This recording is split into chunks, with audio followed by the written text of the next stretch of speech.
Well, thank you very much, Renee, for kicking us off with such inspiring vision of how we can create a more democratic European economy, and also some very practical ideas of how we can get there. And it was great to hear that there's a lot of overlap between your thinking and the ideas in our manifesto, which I'm going to speak about now. So I'm Max von Thun. Can people hear me? Okay, there's kind of echo that I hear. I'm Max von Thun. I'm the Europe Director at the Open Markets Institute. We're a transatlantic competition policy think tank that studies the dangers of monopolization and develops the ideas and policies that we think we need to build a more open, diverse, and resilient economy. So it's great to see so many of you in the room, both here today and also listening online at a critical moment in the debate, not just on competition policy itself, but on the powers and purpose of the European Union. As we approach a historic round of European elections, it's essential that we discuss not just how those powers are used, but also what we want them to achieve. And so to get that debate going, and before we jump into the panels, I'd like to give you a brief overview of the manifesto that 14 leading civil society organizations, including Open Markets, published last week, which attempts to set out precisely that kind of vision. So our manifesto makes the case for putting anti-monopoly at the heart of the next European Commission's policy agenda. We argue that market consolidation is partly or wholly responsible for many of the systemic challenges that Europe now faces today, from our polarized and increasingly dystopic digital commons to Europe's dangerous dependence on fragile and highly concentrated global supply chains, and our struggle to combat the threat of climate change. More broadly, our manifesto links monopoly power to a whole host of ills that Europeans face in their daily lives, including higher prices and weaker privacy for consumers, lower pay for workers, farmers, and small businesses, and less of the innovation and entrepreneurship that are a key driver of our long-term prosperity. And you don't need to take my word for it. Research by the European Commission shows that average industry concentration, defined as the largest four-firm share of production, has risen from 36 to 44% just over the last 2 decades in major European economies. And in certain industries, the share of the 4 largest firms has risen to even more extreme heights. For example, in communications, it's around 70%, and in energy, transport, and finance, it's around 50%.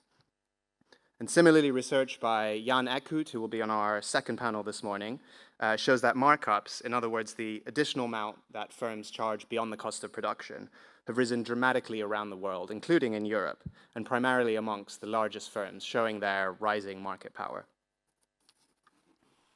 While changes in technology, politics, and trade are part of the picture, we think a lot of the blame ultimately lies with policymakers in Europe and in the rest of the world who fail to either anticipate these trends or deal with them in time. Under a laissez-faire approach to competition enforcement, authorities in Europe and elsewhere allowed consolidation of critical industries to take place, based on the misguided assumption that doing so would lead to lower prices and higher efficiency. In practice, this meant waving through thousands of anti-competitive takeovers, reducing the choices available to workers, small businesses, and consumers, while entrenching the market power of those left standing.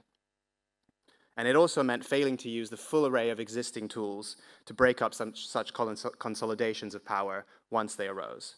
And a clear example of this is the reluctance of the Commission and other competition authorities to use so-called structural remedies, in other words, breakups, in merger and antitrust investigations.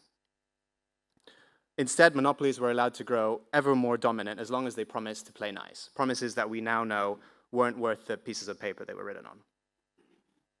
But fortunately, it isn't all doom and gloom, as our manifesto recognizes the EU is making some really important strides forward in dealing with the monopoly problem.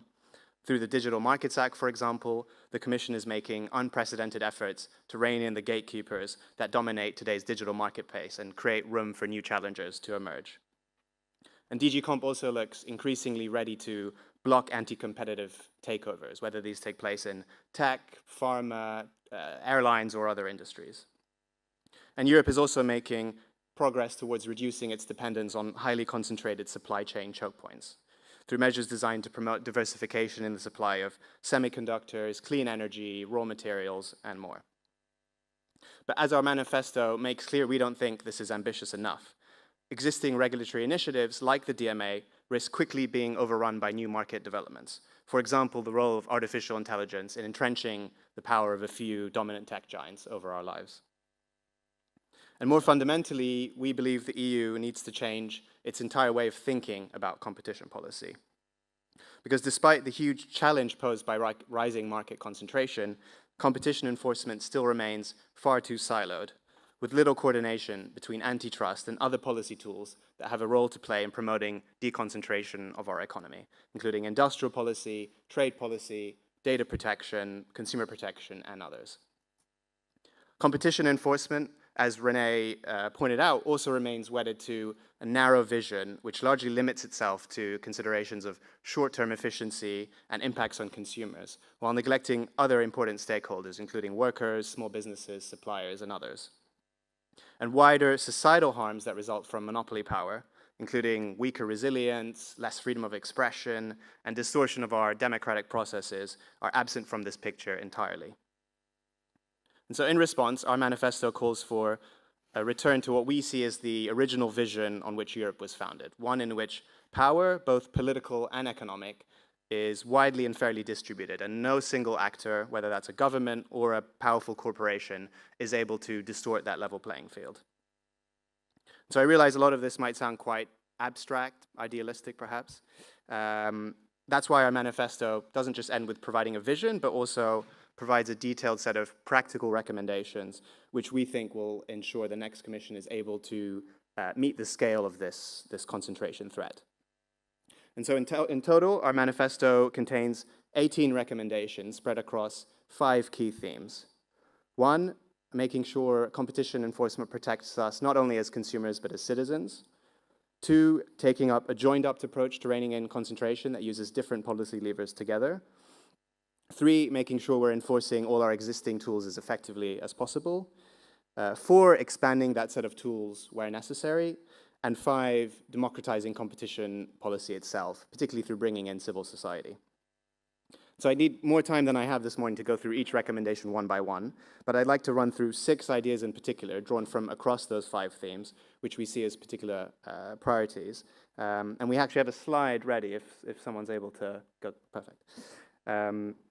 So first, we want the EU to take a wider view on both the objectives and the beneficiaries of competition enforcement.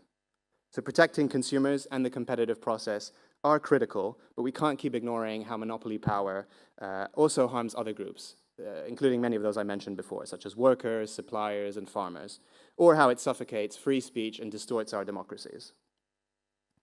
Second, we call for a cross-commission mandate to tackle concentration of economic power, both across the EU as well as in the EU's global supply chains.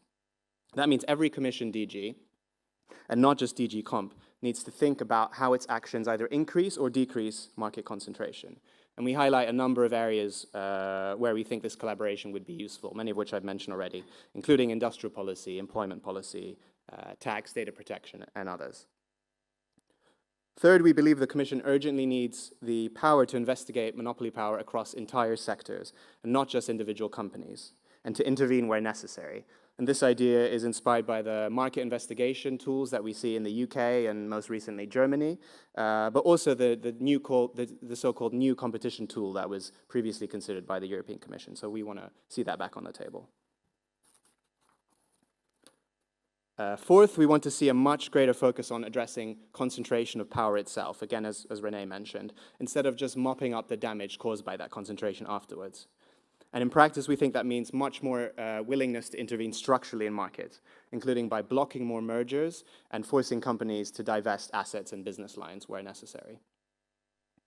Fifth, we want to see the EU maximize the potential of industrial policy to foster alternatives to dominant firms, while also avoiding the dangerous pitfall of using it to subsidize the rise of national or even European monopolies and oligopolies. And last but not least, we call for much greater involvement of civil society groups, consumer advocates, and citizens more broadly in the development and enforcement of competition policy, including making it easier for these groups to have formal legal standing in competition investigations. The Commission faces some incredibly powerful and well-resourced opponents, and it needs all the help it can get, and civil society is ready to play that role. And by taking on board these recommendations and others in our manifesto, we think the EU would have a fighting chance of neutralizing the monopoly threat and building a better future for Europeans. And now I'd like to just share a few reflections on a word that's on everyone's lips in Brussels these days, and René talked about it a lot, this idea of competitiveness and Europe's apparent lack of it globally. Because while competitiveness might sound almost indistinguishable from competition, in practice, the two words are used to refer to very different things. According to the narrative being pushed by a lot of big industry groups in Brussels these days, improving competitiveness actually requires having less competition in Europe, by letting European giants merge and using state aid to fatten up their profit margins. But as we argue in our manifesto, this would be completely the wrong approach. Promoting concentration in Europe would not result in a more competitive European economy globally, but it would create an economy that costs consumers more, pays workers less, and that's less resilient and innovative. As we put it in our manifesto, Europe's path to success on the global stage lies in promoting openness, fair competition, and a level playing field at home, not in abandoning them. In other words, if we want a more competitive Europe, then we actually need more competition, not less. And now I'd like to close with an anecdote that I think says a lot about the moment that we find ourselves in. At last week's American Bar Association conference in Washington, the current competition commissioner, Margaret Vestager, was asked if she had any wisdom for the next generation of antitrust enforcers. And I think her answer was deeply revealing, not just for competition authorities and not just for Europeans, but for anyone who's concerned about the rising inequality and concentration of power that we see around the world. Vestager said, "If I could redo it, I would have been a lot bolder. Concentration is increasing in every jurisdiction, and we don't have a lot of time." And she's absolutely right. The monopoly threat grows bigger by the day, and we're running out of time to act. We can't afford any more regrets, so let's seize this window of opportunity and take the steps we need to create a better future for our economies, our democracies, and our planet. Thank you.